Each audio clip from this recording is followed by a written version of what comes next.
Hello there. Welcome, creatives. This is the Story Scene, and I am Shannon, and it's so great to see you all here today. I'm so excited to talk about marathons and the writing process and to give you some thoughts on how to improve your writing mindset so that you can really have the kind of longevity of career that you're looking to have. So let's get right into today's content. We're going to start by talking about why do I use the metaphor of a marathon to talk about the writing process. I think this is a really unique way of looking at it. And I think there's several components that are key.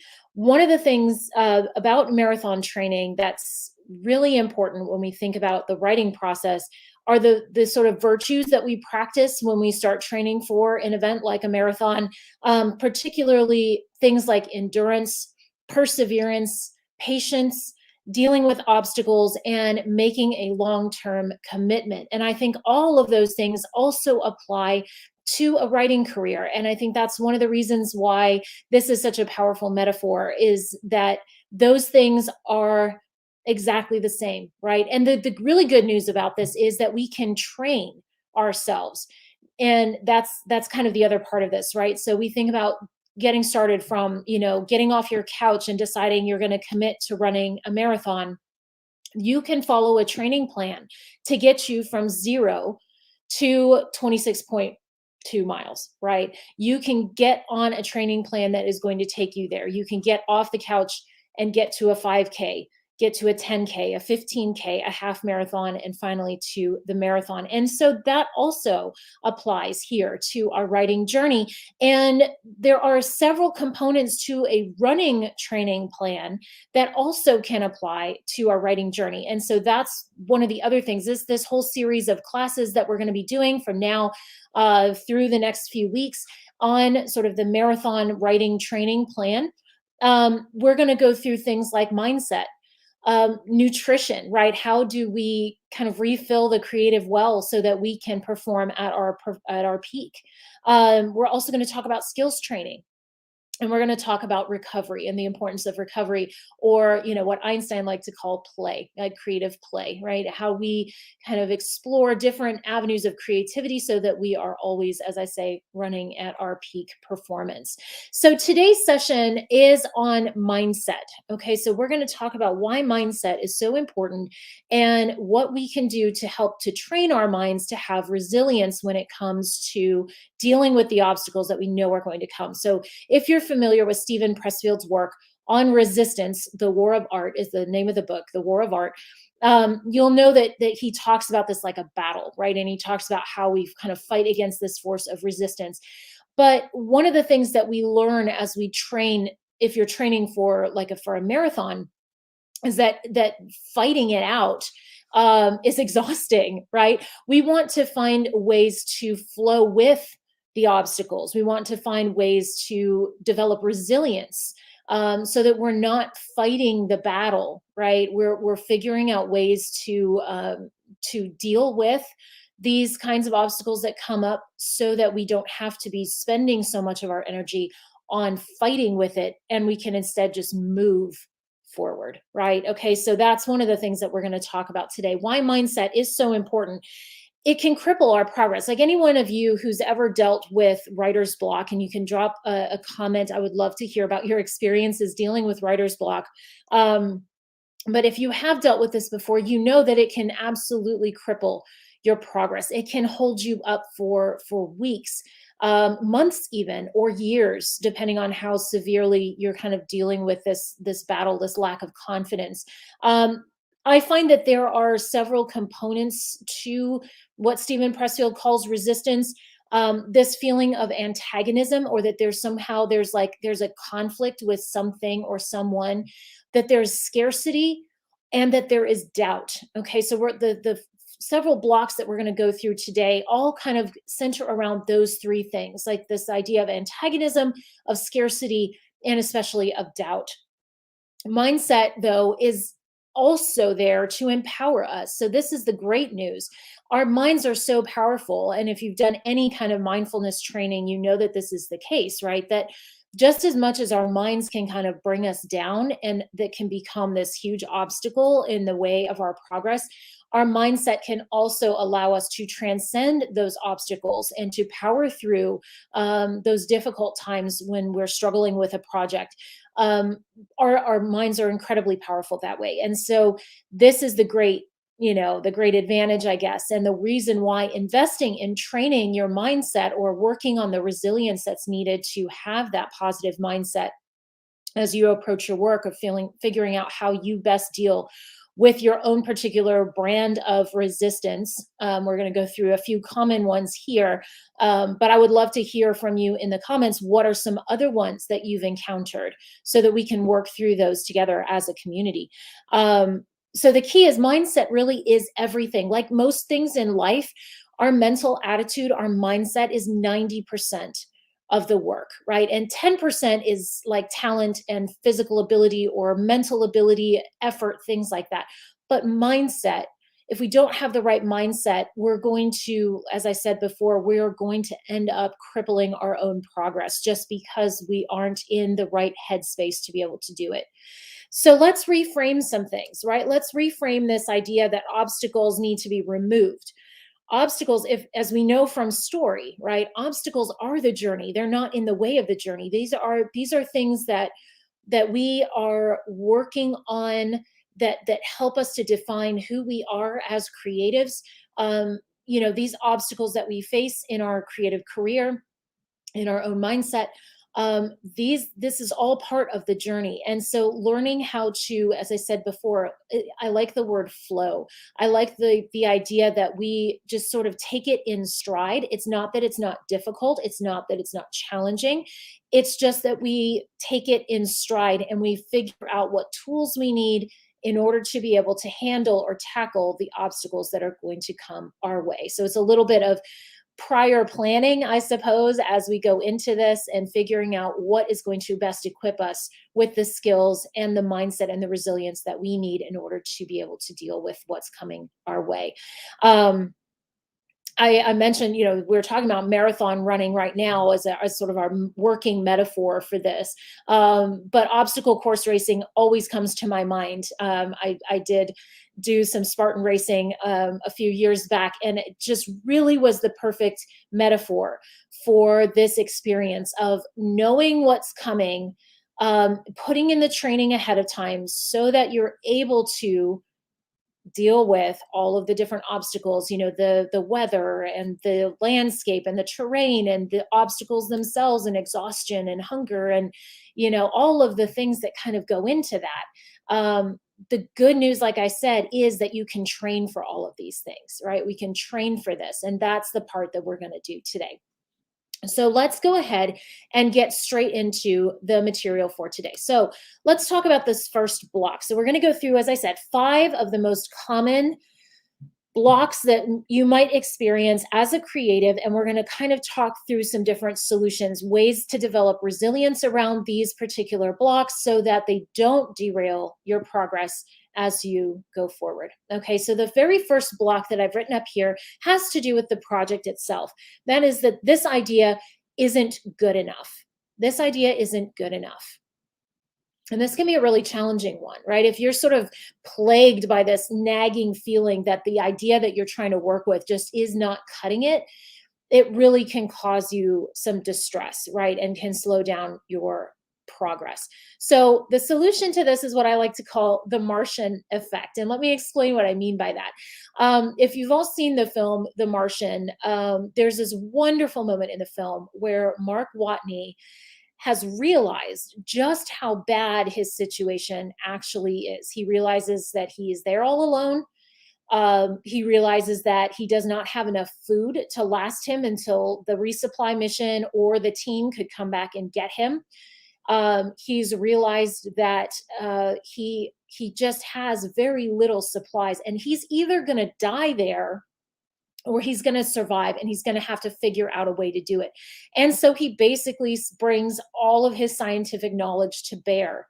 And I'm not going to quote the line that he says, even though it's one of my favorite lines in film. But he basically is going to use his scientific knowledge to figure out a solution to this problem, and he refuses to let it kill him, right? He is not going to die there, and he's going to do whatever it takes. And so, coming back up to this idea of the block around our idea, right, and applying this idea of the Martian effect, what is it that we can do? Everything, you guys, is fixable.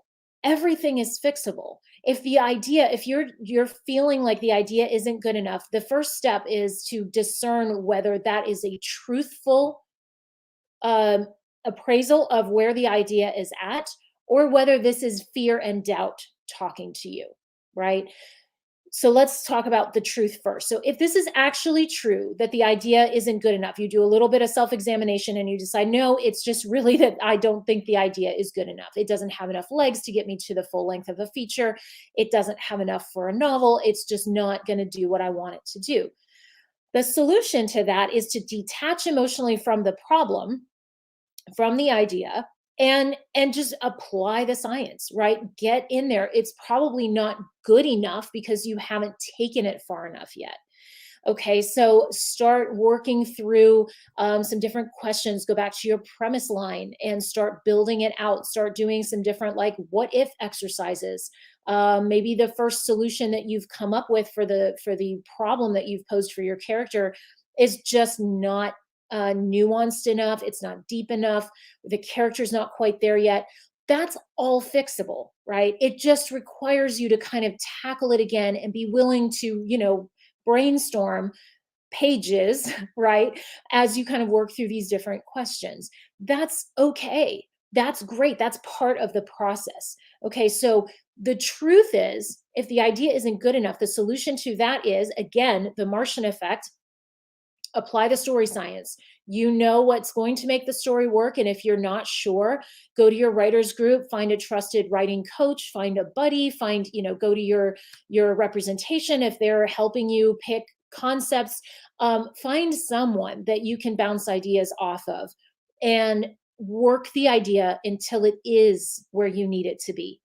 But let's talk about the second problem. The second problem is that this comes out of fear and doubt. And I find that often this particular block will come up if you've chosen to work on a project that is pushing you somehow, and maybe you don't quite feel up to the task yet. Or that you're afraid that it is not measuring up to some expectation that you have set for yourself for where you want to be. And it's not the idea's fault necessarily. It's just that you're allowing your own expectations or your fear around it's really about you as a writer, not so much about the concept itself, that you're not quite feeling up to it, right? And so again, the solution is to do that assessment of the idea. Get clear on whether it's the idea or not. If you're like, no, the idea is solid, people are telling me this is a great concept, then you know it's fear talking, right? And you can, again, using the Martian effect, that is where you make the choice. Either you're going to let that fear continue to derail your progress on the project, or you're going to say, you know what, the science is solid, the story science is there, and I'm going to move forward, and I'm going to figure it out as I go along. I'm just going to figure it out as I go along, and figure out where you can just let the fear go and make some kind of progress forward. Do something with the idea that you feel confident about and that you feel good about. But the trick here, again, like I said, is to go back to the story science and make sure that the idea is measuring up, emotionally detach from it, do a little bit of self-assessment, and I think that will really go a long way. So much of this, by the way, guys, so much of this is learning how to kind of separate out what the truth of the situation is from what is just fear talking or doubt or lack of confidence or whatever. So much of this process is just figuring out which is it? Is it accurate or not? And that comes up with the second block as well. Second block, let me know in the comments if you've ever had this thought as you're in the middle of trying to work on a project. I am a terrible writer.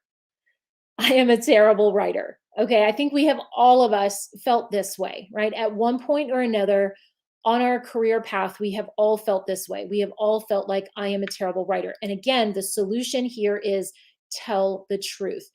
It is probably not true that you are a terrible writer. And listen, even if it is true right now, that doesn't mean you have to stay there, right? It doesn't mean that you have to stay if your skills are not where you want them to be. There's a solution for that. Again, we're trying to figure out how to tell the truth.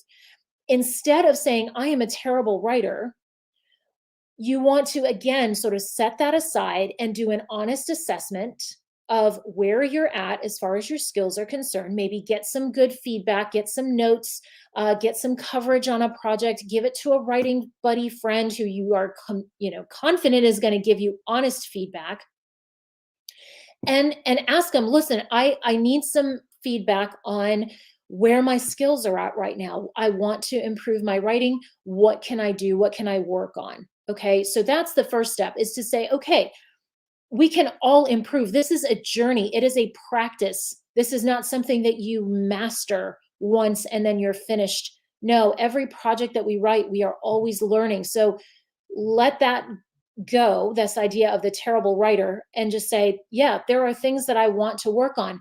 Start replacing. This is one of my favorite techniques. This is from Mel Robbins, the High Five Habit, which is her new book that just came out. If you haven't checked it out, I really recommend it. But one of the things she talks about is replacing these sort of negative thought cycles with something that is a believable, positive mantra. And this is the other thing about telling the truth. You want to replace this, I am a terrible writer, with something that your mind is going to believe, like, I'm getting better every day. Every project I write makes me a better writer. As Coach Bennett from the Nike Plus Run Club says, we work each day to become a better version of ourselves every day. And that's part of why we show up on the starting line. That's part of why you sit down at your computer every day, because we are showing up to be a better writer every single day. So a believable positive mantra to replace and throw out the I am a terrible writer, which is horrible, is something like, I'm improving my craft every day. That kind of thing. Figure out your own that you believe is true, and get rid of the negative version of that and replace it with, I'm learning something new every day. I'm a better version of myself today than I was yesterday. Figure something out. And this is not like mumbo jumbo, right? This is not nonsense. This is just, you're trying to make sure that your brain and your mindset is not getting in the way of your actual writing progress. So whatever it is that you need to tell yourself, put it on a sticky note on your computer, and look at it every single day. Maybe someone at one point paid you a compliment on your writing. Write that on a sticky note and put it up somewhere. I've done that myself. I had another author who told me something in a writing conference once, and it stuck with me to the point where I have written that down, and I keep it in front of me every single day, and I look at it every single day that I sit down at my computer, and it reminds me of who I want to be, what kind of writer I want to be, and what goes into that. Okay, so that's the tell the truth. So there's two parts to that again. One is tell the truth about the skills you want to work on.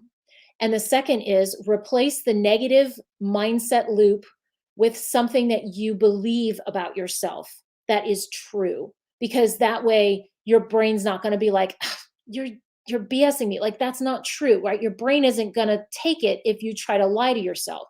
So don't lie to yourself. Tell yourself something that is true so that you can kick that block to the curb. Don't let your fear about your writing skills hold you back. There is, every time we sit down to write, we get better. The third common block. Okay, what about this one? No one will like my work. No one's going to like my work. This is a confidence problem, right?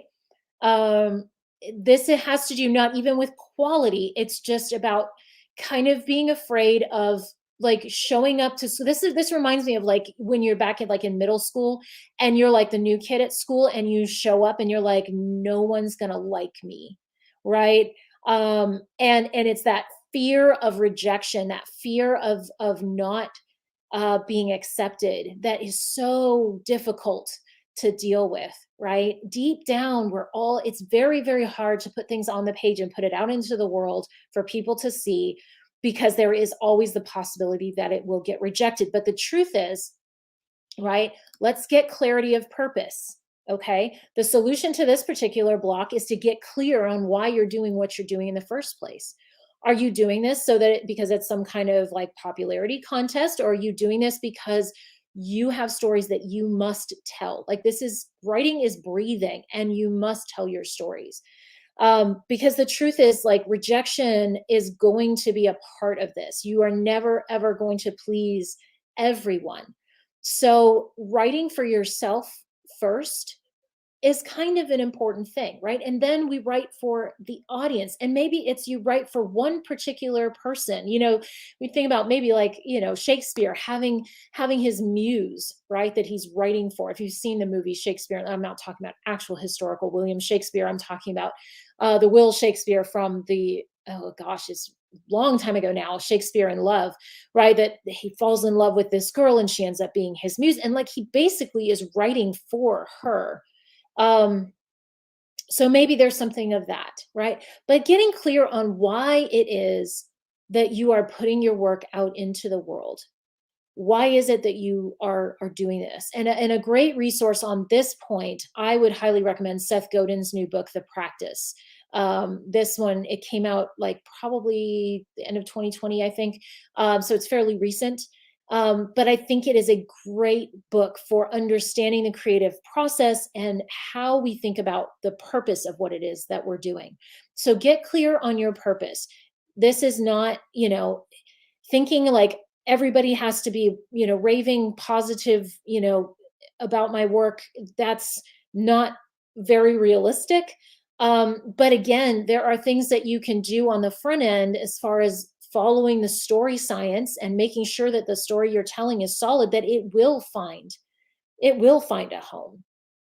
Okay. So again, getting clear on why you're doing the work in the first place can help you to set the fear of rejection aside, because the positive thing that you're working for is so much more compelling, right? The thing that you want, the thing that's driving you, is so much stronger than your fear of rejection. Okay. So getting clear on purpose, I think, is a great way to deal with the no one will like my work. Figuring out who you're doing this for and why. What is your why? We talk about that for character analysis, right? Well, do it for yourself. Why are you doing this? Get clear on your why. And then put the blinders on and just go for it, right? And yeah, we got to develop a little bit of a tough skin. There's a lot of rejection in this business. There's a lot of rejection, but if you're feeling solid on your story and feeling like it is something that you believe in with passion, and you are committed to, then, like, I believe that it will find a home eventually. We just have to, again, kind of going back to the marathon training, one of the aspects of this is perseverance and patience. We just need to work the process and continue to move forward no matter what. And speaking of that, let's talk about block number 4. I can't do this. I can't do this. Sometimes we might hit a point in the writing process where we just feel like we can't do it anymore. If you are a runner, if you're do any kind of athletic training, you're well familiar with this point. There is always a point, I think, on every single run where you're pushing yourself a little bit further or to go a little bit faster, and you sort of hit that point where you're like, I don't think I can do this, right? But the solution to that is not to quit, but to break it down into smaller and smaller steps. So for example, if we were doing running training, and I do this for myself when I'm working through a run and it's gotten really hard and I feel like I can't do it, I start setting some kind of a marker that's really within reach. Like, I'm just going to run to that car that's like, 200 feet in front of me. I'm going to run the next 20 seconds of this song. That's like I put my favorite song on my playlist, and I'm going to run for the next 20 seconds. And then once you hit that marker, and I'm going to go to this next thing, whatever the next signpost is. It's a stop sign. It's the corner of the street. It's the next car. It's the driveway, right? It's whatever kind of marker you can set for yourself, and just break it down into smaller and smaller steps until you feel like you are able to tackle that one thing. You can take one more step. You can write one more scene, right? We can break it down into baby steps so that it feels like it is doable, right? We hit the middle of a writing project and we say, I don't know where to go from here. Again, going back to the solution to block number one, can we go back to our outline? Can we break it down even further? Can we say, I just need to, I can write 100 more words today. Break it down into those small enough baby steps so that you can move forward. And any forward progress is forward progress, right? I mean, any forward progress is forward progress. The goal here is to just get you to the finish line. And it doesn't matter how long it's going to take you. It doesn't matter how little the baby steps are that you feel like you need to take. But that's, I think, the solution to an I can't do this problem, is figuring out what you can do. What are you confident that you can do?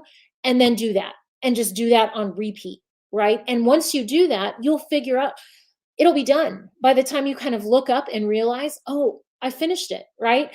And every time you finish one of those incremental little baby steps, we're going to take a minute and we're going to celebrate that. We're going to do positive reinforcement every step of the way so that we cheer ourselves on to the finish line. Just like people would be there on the side of the road if you're running a marathon and they've got their hands out and they're giving you a drink of water, they're cheering you on and they're saying, yeah, you can do this. High fives, right? Go on your, get in your screenwriting community and cheer each other on. Say, yeah, you can do this. You can write 100 more words. You can get that chapter done. You can do it. You absolutely can do it. Okay. So the idea here is stop listening to the thing that says, I can't do this, and find something you can do. Yeah. Maybe the big picture goal is too big, right? Maybe, you're thinking about like my 3-year goal is this huge thing. You're not there yet. You're not trying to conquer the whole mountain right this minute. We're just trying to take one more step forward up the path. We don't need to worry about the summit yet. We're not there yet. We just got to move forward one more step on the path. Okay. So don't let the immensity of the goal that you've set for yourself get in the way of any forward progress, right? Sometimes, again, like I said, looking up and feeling like, oh my gosh, I have all that way to still left to go. The solution is to bring it back to a smaller milestone that is close enough for you to reach comfortably.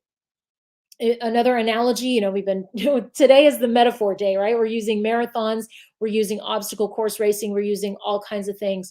But rock climbing is another one, right? If you are like trying to climb, you don't look at the handhold that's like 10 feet above your head and say, I can't do this. Well, yeah, of course you can't, you can't reach 10 feet up. Of course not. But what you can do is reach that next handhold that's right there, right? Reach for the one that's right there. And then the one after that. And then the one after that. And eventually you'll get up to the one that was 10 feet above your head, right?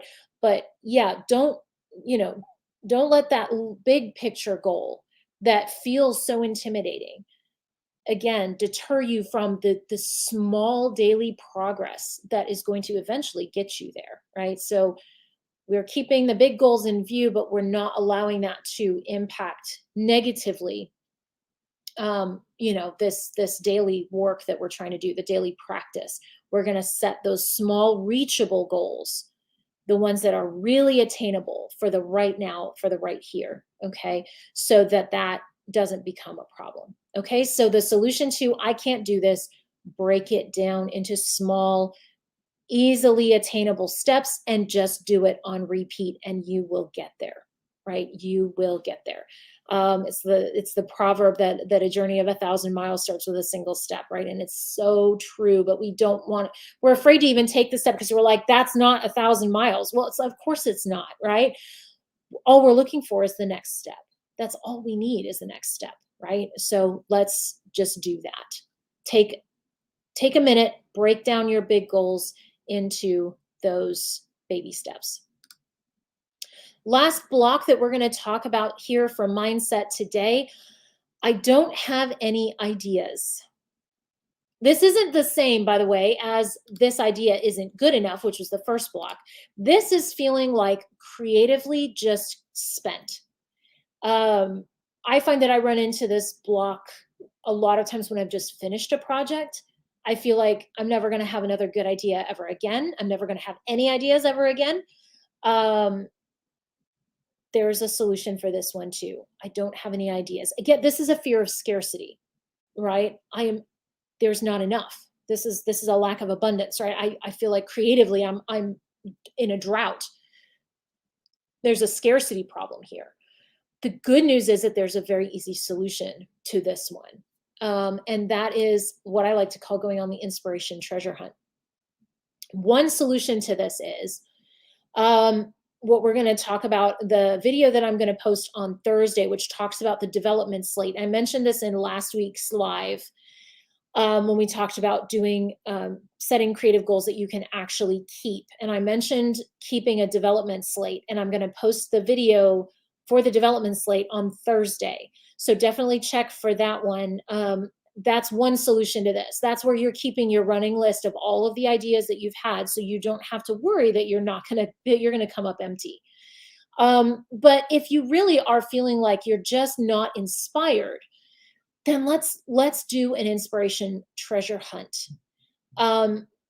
Find some new, maybe like social media channels to follow. Instagram is a great place. Pinterest is a great place to go. Even YouTube can be a great place to go. But what you're specifically looking for are things that you find inspiring. So for me, for example, I love looking at pictures of natural beauty, astronomy, remote places on the planet. That's awesome. So I go and I find those things they're going to post stories that I find really interesting. I also get a lot of inspiration from science news sources. So maybe you need to add in some more of those kinds of things to your social media intake, right? Where you're going to be, chances are good that an idea will run over you if you sort of put yourself in the way of it. So that's one thing, is take a look at what social channels you're following and see if you can't add one or two, maybe a new podcast, where you're likely to hear something that is in the genre that you like to write, or that's going to inspire you. Finding something else, doing something else that's inspiring to you. Like maybe it's going to an art museum. Maybe it's going to, maybe it's finding a new playlist on Spotify, or on some, find some new music to listen to. Wherever it is that you normally find inspiration, maybe take a little bit of inventory and figure out if there's something, maybe one or two little things that you could tweak in order to kind of kickstart your inspiration. And it may not be you're just out there hunting for ideas directly. It just may be that you're kind of putting yourself in the environment where ideas are likely to happen to you, right? It's kind of like dating, I suppose, where you're going to go where the people are, right?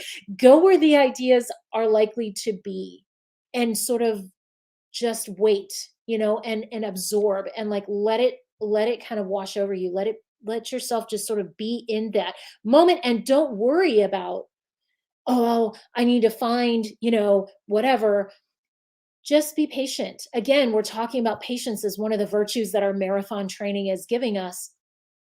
Ideas will come. One of my favorite mantras, and I got this from Joanna Penn at the Creative Pen, is the mantra, trust emergence. I absolutely love that mantra. That is one of the ones that I have posted in my office, right? This idea that the idea that's meant for you. Oh, the other resource I'll recommend to you is Liz Gilbert's book, Big Magic. Um, it's one of the best books on creativity I have ever read. It is so fantastic. Can't recommend it enough. You can check the description box. I've mentioned a number of different books and resources and things like that. So check the description box for the replay. And all the links for that will be there if you want to check out any of these resources. But she kind of talks about inspiration finding you. And then the goal is to recognize it when it shows up at your door and jump on it if it's the right time, right? So taking the stress out of it a little bit, take the pressure off yourself a little bit, and trust the process. Trust that an idea will come your way. It is going to happen, right? Um, do the work that you need to do every single day to put yourself into the position where you are ready to take advantage of inspiration when it comes. Like I said, take inventory of what you have currently, in terms of where you get your ideas from. Maybe you can add one or two things, not an overburdened thing, but maybe try, going to some different sites and following some different social channels, like I said, and see if that doesn't spark something. Ideas are really everywhere, right? Inspiration is all around us. And sometimes I think when we put this kind of negative pressure on ourselves, we end up putting blinders on. So again, with the sort of idea of the Mel Robbins trick of replacing this with a mentality of abundance, ideas will flow to me. Trust emergence. Trust the process. Like whatever you need to do to replace this mentality of scarcity with something that is going to give you that positive feeling, that the ideas are really going to come to you. It's going to be okay. That's what I would suggest. So inspiration treasure hunt, replace this with a positive kind of a mantra that's going to help you to have an abundance mentality, and see if that doesn't help with this particular mental block. Okay, so those are the 5 mental mindset blocks that I wanted to walk you through today. And I hope that some of these solutions are helpful for you if you're dealing with any of these currently. And like I said, if you have ones that you've struggled with in the past or are struggling with currently and they're not on my list here, please drop a comment and let me know. I would love to address those in a future video. Or, again, it's a way for you to have the community help you out, because it's very likely, we're all in this boat together, and we are all working through these sort of mindset challenges. So we're all here to help one another through the journey. And so I would love to hear from you. If there are other things that you are struggling with that you want help with, please do let me know. So let's talk a little bit very quickly here at the end about what's coming up next week in our live class. We are going to talk about speed training. So I mentioned that when you're training for a marathon, you have a number of different sort of aspects of your training. And one of the things, it's not just all long runs, right? There are speed runs involved, and speed runs do a number of things for you in terms of developing your endurance and your ability to control your own pacing. You kind of know where your levels are. And so next week, we're going to talk about speed training in terms of writing short stories and flash fiction, and how working in those analogous genres can maybe help you train for your long projects that require a lot of investment of time. How can those help you to write with better economy, with great control, and speed up your decision-making process so that you're not agonizing over decisions? You just are in the practice of making the decisions that you need to make and doing it quickly. So that's coming up next week on our live. And I mentioned that on Thursday, there's going to be a video on developing your own development slate. So look for that on Thursday. Make sure to please like and subscribe to the channel so that you don't miss a thing. And until next time, I hope you have a great creative writing week. Take care, everyone.